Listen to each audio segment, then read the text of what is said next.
Aniya na ang mga dagkong balita sa Balitang Bisdak karong Huwebes. Mga nabiktima sa linog sa Northern Cebu nangatulog sa open area. Danyo sa istruktura sa Subo niabot sa 2 billion pesos. Mga residente sa silingang lungsod sa Bugos City nangayo usab og tabang. Kini ang GMA Regional TV, Balitang Bisdak. Mayong hapon, ako si Cecil Kibod Castro.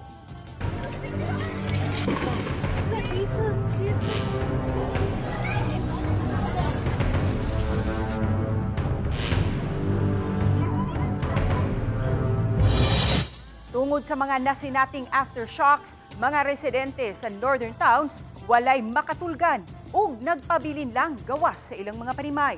Si Alan Domingo sa detalye. Tungod sa kahadlok, human masinati ang magnitude 6.9 nga linog o sa nagpadayong aftershocks nga ana-ana sa kapin 2,000 sa gawas ug sa atubangang bahin sa Cebu Provincial Hospital, Bugo City. Padayon giatiman ang mga naangol sa linog og didto nagpalabay sa gabhion wa usay bakante sa ospital sa kadaghan sa mga gidala sa ospital nga gikan sa Bugo o sa kasikbit nga mga lungsod. Adunay mga residente nga gipili nga matulog sa plaza sa Barangay Lourdes. O sa kanila si Edita de la Cruz, mato niya na hadlok pa siya nga mauli og matulog silang balay tungod sa mga aftershock. Sus kahadlok sir, grabe ka kusog. Wa pa ka mauli eh? Wala pa. Wala pa. Nanggawas usab ang mga hospital staff sa syudad dihang nasinati ang aftershock ana sa 5.0 mag-alas 11 kagabi. Tungod kay wa pa mahibalik ang supply sa kuryente, may mga tao nga nag-offer og libreng charging sa suga og cellphone. Susama sa taga Bugo City, sa karsada usab natulog ang residente sa lungsod sa Midilien. Ang ilang kahimtang nakuhaan sa usa ka motorista nga miagi sa lugar human maghatag og pagkaon sa iyang kabanay. Kauban si Clover Lumayag, ako si Alan Domingo. Balitang Bisdak. Miabot sa 2 billion pesos ang initial estimate sa danyos nga nahiaguman sa Northern Cebu nunod sa 6.9 magnitude nga linog matud ni DPWH Secretary Vince Dizon. Ug posibleng musaka pa kini kay padayon pa ang gihimong assessment sa tibuok Cebu Province. Si Luan Merundina sa report. Padayon paghihapon karon ang gihimong clearing sa tanang national roads sa Northern Cebu nga naapektuhan sa 6.9 magnitude nga linog niadtong Martes sa gabii. Gimando ni DPWH Secretary Vince Dizon ang 24 oras nga pagtrabaho sa mga apektadong dan atol sa iyang pagbisita sa Bugos City kagahapon. A lot of them have already been cleared. The national highways na nagkaroon ng pag-angat ng mga simento, a lot of them have already been flattened so that the goods and the essential services heading to the north, especially in Bugos City, will be unhampered. Samtang bisan kung gideklarar na sa DPWH 7 nga luwas nang maagian sa mga sakyanan ang First Mactan-Mandawi Bridge, pipila ka oras human sa kusog nga pagtayog niadtong Martes sa gabi, gimando gihapon sa DPWH Secretary nga mohimo og thorough assessment o makuting pakisusi sa tanang mga taytayan sa tibok probinsya sa Subo. Kini aron masigurong wa gayud mahiagom og danyos ang mga haligi sa mga taytayan nga posibleng wa lang makita kay anaa man kini ilawom sa dagat. We will probably have to send divers to dive sa ilalim ng bridge, no, to see also sa ilalim, no. Right now it looks okay, but we want to be sure. But I think it is only possible now for light vehicles ang papayagan. No heavy vehicles will be allowed. The heavy vehicles will be only allowed to pass through the other two bridges. Samtang gipahibaw usab ni Department of Tourism Secretary Cristina Garcia Frasco nga nahatagan na og assistance ang 15 ka mga local tourist nga na-stranded atol sa linog. There's one foreign tourist that has opted to remain in Bogos City, so we're assisting in finding alternative accommodation just to be fully certain nga ang iyang gistayhan pod is safe. So, padayon atong coordination. That's an initial number and it is we're still receiving reports from tourism establishments as the hours go by. Samtang gipangitaan na og paagi sa Department of Tourism nga matabangan ang 711 ka mga trabahante sa tourism sector nga apektado sa pagtayog. Sa nadawat nga kasayuran sa DOT, 80 ka mga patigayon nga ubos sa tourism sector. Lakip na mga hotels dinhi sa dakbayn sa Subo ang nahiagom og kadaot. Uban ni Marlon Melgazo, Luan Merondina, Balitang Bisdak.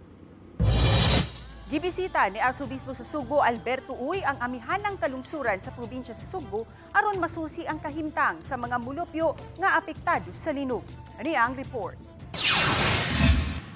Mga naangol sa linog sa lungsod sa Daan Bantayan, gidala sa Daan Bantayan District Hospital. Gibisita sila ni Arsobispo Alberto Uy aron mapangumusta sa personal ang ilang kahimtang. Gibisita sab sa Arsobispo ang Archdiocesan Shrine ni Santa Rosa de Lima sa lungsod sa Daan Bantayan nga maayong pagkagusbat. Subay sa nakitang epekto sa kusog nga linog, gitahasan dayon ni Uy ang kaparian sa Sugbo nga ilusad ang Adopt a Parish program kundiin ang ubang mga parokya musagop sa mga parokya sa amihanang lungsod nga apektado sa kusog nga linog. Tuyo sab niini matabangan ang mga parokyano nga apektado sa linog. Isip inyong obispo diri sa Sugbo, ako moapila sa atong katawhan nga mutabang ta kudo sa atong mahimo alang sa kaayuhan sa atong mga survivors no sa linog. Laing awhag sa Arsobispo nga panahon sab karon nga mugahin ang matag usa nga mobisita sa mga nabiktima sa linog aron maduyugan sa ilang kasub-anan nga gibati ug mapaminaw ang ilang mga pangindahay. Kita sa simbahan, ang atong yung una nga matabang nila ang atong espirituhanong mga buhat no. Una sa pagampo, labi na sa mga biktima ug sa mga pamilya nga nagsubo. Ikaduha, apil sa espirituhanong buhat nato mao ang pagpaminaw, pagduaw. Subay niini, gipahibaw dayon ni Monsignor Renato Beltran nga mopagawas unya og circular ang Arsobispo kabahin sa pamaagi sa pagtabang sa mga parokya nga naapektuhan sa linog. Mipagawas sab og Archdiocesan Advisory si Monsignor Beltran nga nag-awhag sa mga parokya sa amihanang kalungsuran nga likayan una ang paggamit sa mga simbahan samtang wala pa mahiling ang structural integrity niini. Lakip sa ipahiling ang mga simbahan nga natayog sa linog kagabi. Announcement later, mga 11 na tingali sa kaparian, ako yung all the churches lang ang atong gipa-inspect jud. Then with kato nagingon nga sa mga norte jud, please i-check sa ninyo ang if ever naabay mga damages na i-holdan sa ang celebration sa misa. Nico Sereno, Balitang Bisdak.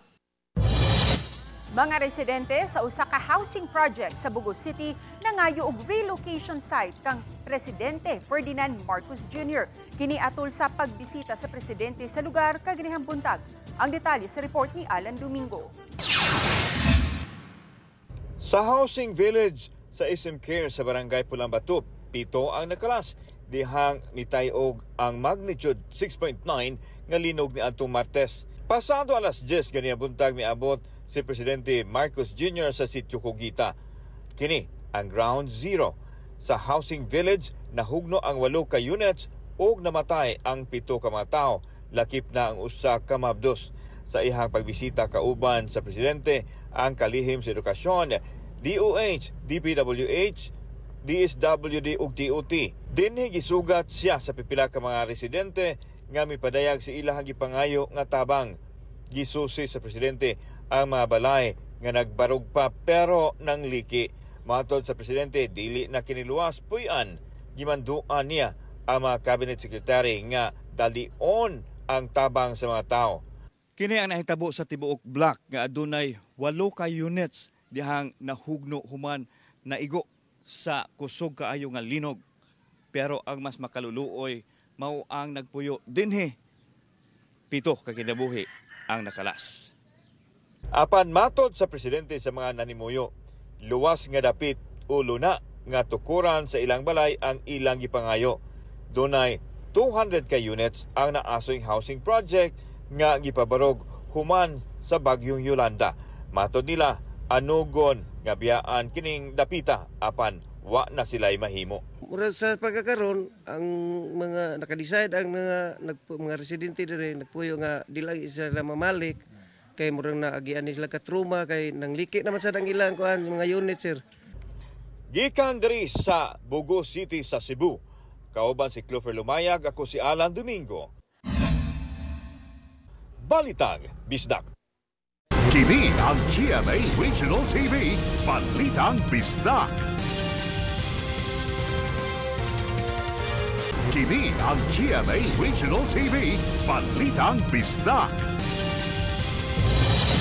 Walay mga dagkong kadaot nga natala sa dakbayan sa Sugbo atul sa linog nga nasinati. Ani ang report. Diyang mitayog ang linog kini ang sitwasyon sa usa ka study center nga nahimutang sa katulong andana sa usa ka hotel diya sa may Ramos Street sa dakbayan sa Sugbo.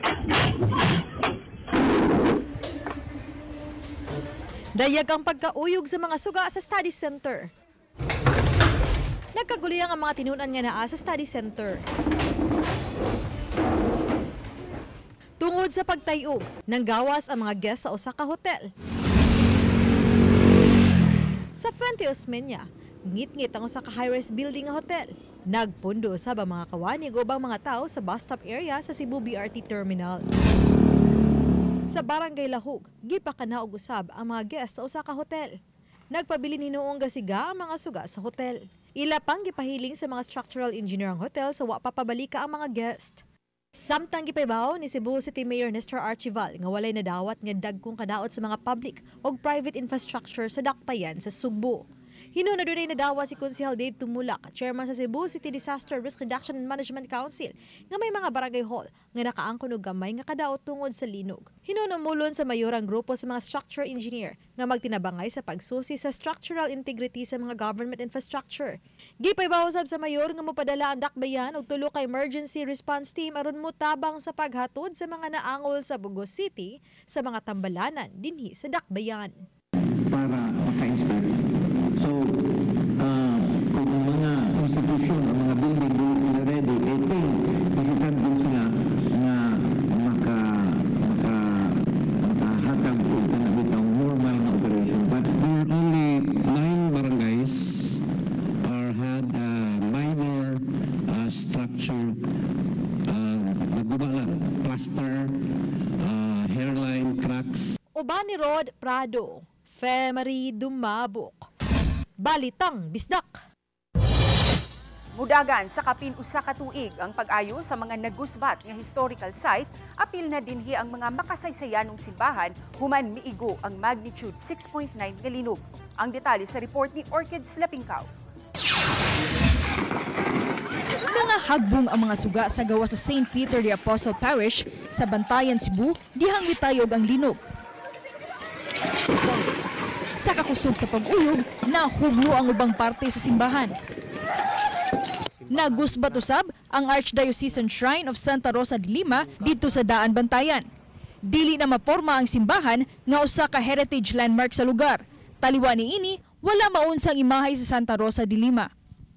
Human sa gibilin nga danyos, nagpahimangno ang National Historical Commission of the Philippines sa mga LGU nga magbantay sa posibleng insidente sa pagpangawat. I-cordon off ang area, then pag medyo safe na, kukunin ng mga tao, may nagbabantay, ng mga ibang gamit na halimbawa mga carvings, mga na isa-secure na nila kasi siyempre pwedeng pulutin ng mga tao yon. Pahimangno sa komisyon, idokumento ang mga danyo sa istruktura para tamdan sa paghimo sa restoration.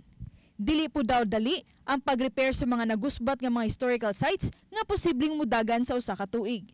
Kasi unang-una kailangan magkaroon ng damage assessment report tapos gagawa ng detailed engineering study. Ang best is maki-collaborate ang mga national agencies with the local agencies sa naggumawa ng mga plano. Ako si Orchid Slapingkaw, Balitang Bisdak. Online classes ipatuman sa Talisay City College hangtod nga mapaayo ug ma-repair ang liki sa mga building. Samtang mga eskwelahan sa syudad gisusi usab sa DepEd. Ang detalye sa report ni Femery Dumabok.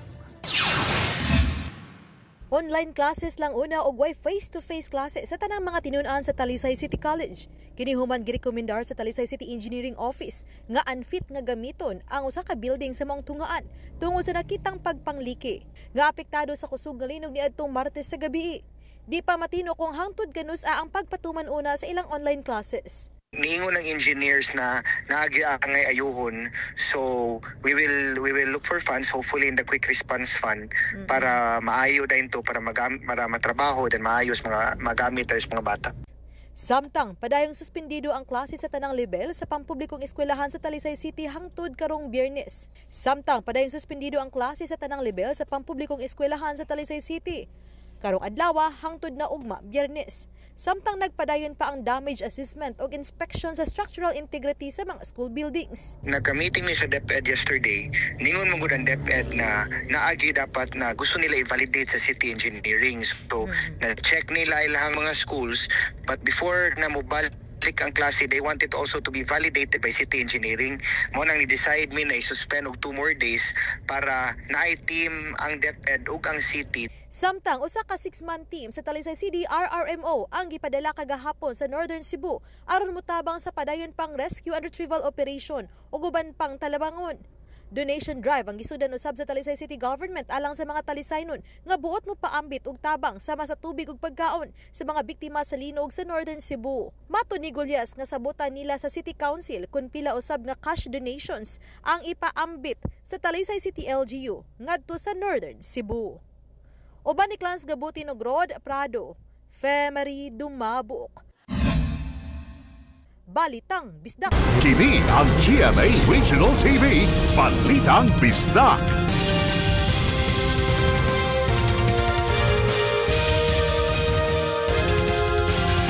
Kini ang GMA Regional TV, Balitang Bisdak. Pagbutaang og dugang mga ekipo aron pag-monitor sa linog gitinguha sa OIC sa Fivox, Visayas. Nunot kini sa na-record nga mga earthquake swarm sa kadagatan nga habig sa San Remigio ug Bantayan Island. Si Luan Mirundina sa report. Sa record sa Fivox, Visayas, alas 10 kaganihang buntag, niabot na sa 2,658 ang mga aftershocks nga nasinati human sa 6.9 magnitude nga linog niadtong Martes sa gabi. Labing kusog nga aftershock nga natala ang nasinati alas 10 kagabi nga niabot sa 5.0 magnitude. Ano mo na, murabag domino effect ba? Yang domino effect. Kung nag-quake ka diri, siyempre ang mga silingan ng mga pole, pwede po na siyang ma-adjust. So kung wata kabalog nga kani siya mo extend po dito or katong extend sa taas, mura na siya. Samtang gitinguha usab karon ni Robinson Jorgio, OIC sa Fivox Visayas Cluster Monitoring Center for Earthquake and Tsunami, nga mabutangan og mga ekipo ang isla sa Bantayan aron sa pag-monitor sa linog human may na-record siyang mga earthquake swarm o sunod-sunod usab nga mga hinay nga linog sa kadagatan nga nag-uwang sa San Remigio ug sa isla sa Bantayan. Daghan na mag-event na record diri mo na nga akong hangyo ganito si mga taga-earthquake engineering nga. Pwede ba nato butangan na yung mga equipment diri para kung na may dako somewhere sa North Cebu makuha na nato. Wa may availability sa atong equipment mo nang wa siguro ta na wa pa ginato ni ma-install. Pero na nakoy mowa diri somewhere diri. Naka-produce na kog mowa nga in case na ko equipment diha na mo ibutang. Sukad kagahapon, may mga taga Fivox Central Office na nga nag-install og mga instrument sa Bogo City uban ang Hazard Impact Group. Samtang karong adlaw, mga but-usab ang earthquake engineering team aron mususi sa impact sa linog sa mga edipisyo sa Northern Cebu. Matod ni Jorgio, dako kaayo ug matabang ang pagbutang ug nagkalain-laing mga ekipo sa Northern Cebu kay magamit ang maong mga record sa mga site response ug engineering works. Uban ni Godfrey Rilien, Luan Merondina, Balitang Bisdak. Mga tubig mainom, mga pagkaon, mga tinunan ug mga nanag-iya ug mga sakyanan mihugop sa provincial capital aron lang makatanyag sa ilang tabang sa nagpadayong relief operations alang sa mga nabiktima sa linog. Ani ang report.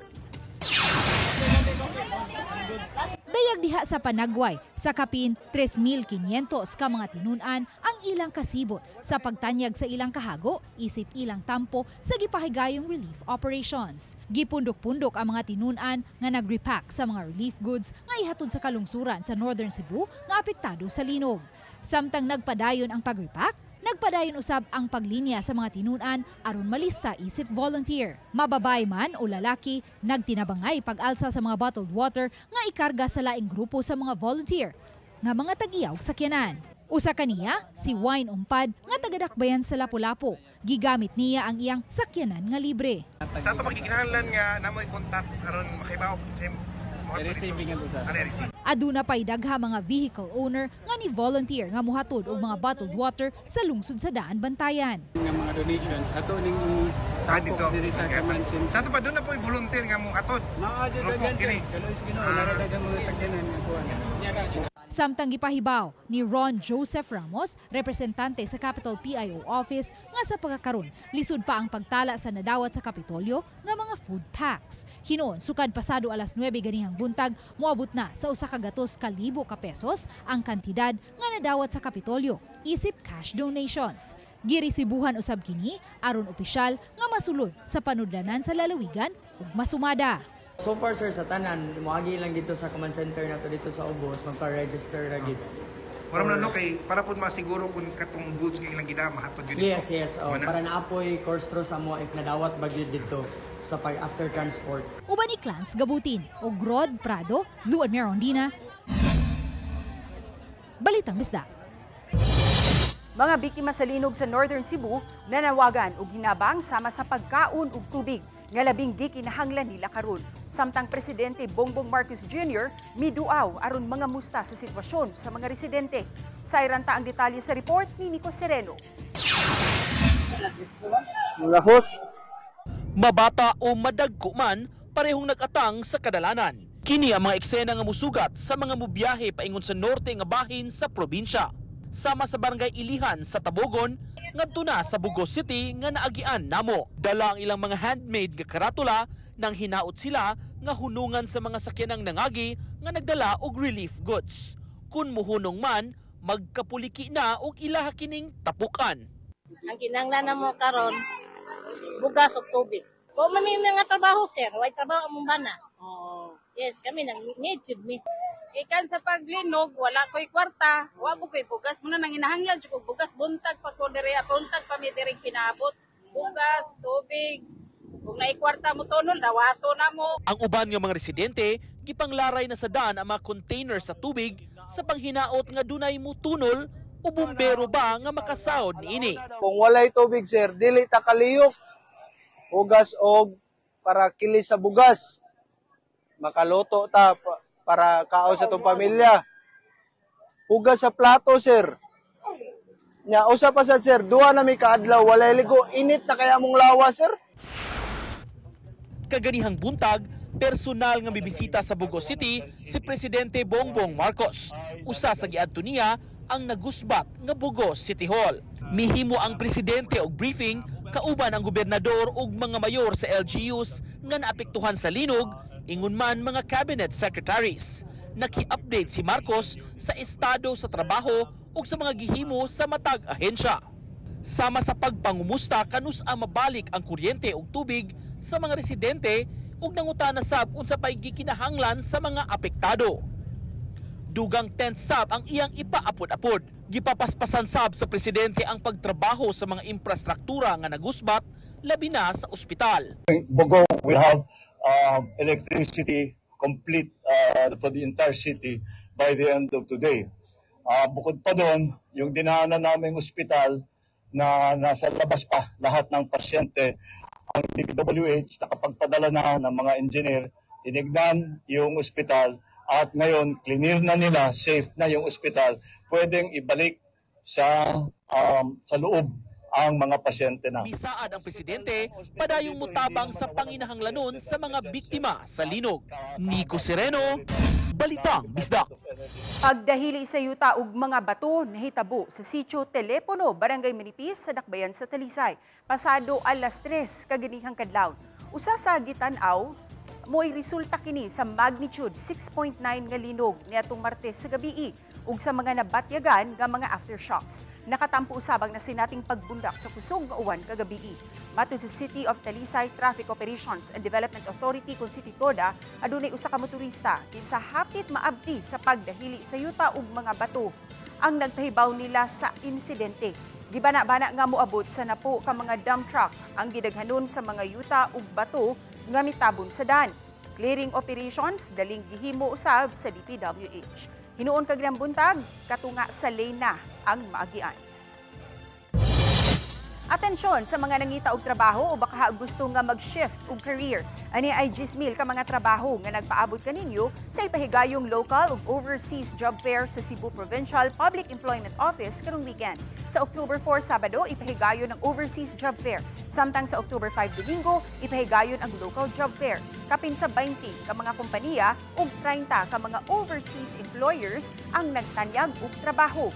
Gitinguha sa Cebu Province Government nga mahatagan og trabaho ang mga Cebuanon nga nanginahanglan niini. Gitambagan ang mga aplikante nga magdala sa ilang resume, valid IDs ug mga importanteng dokumento.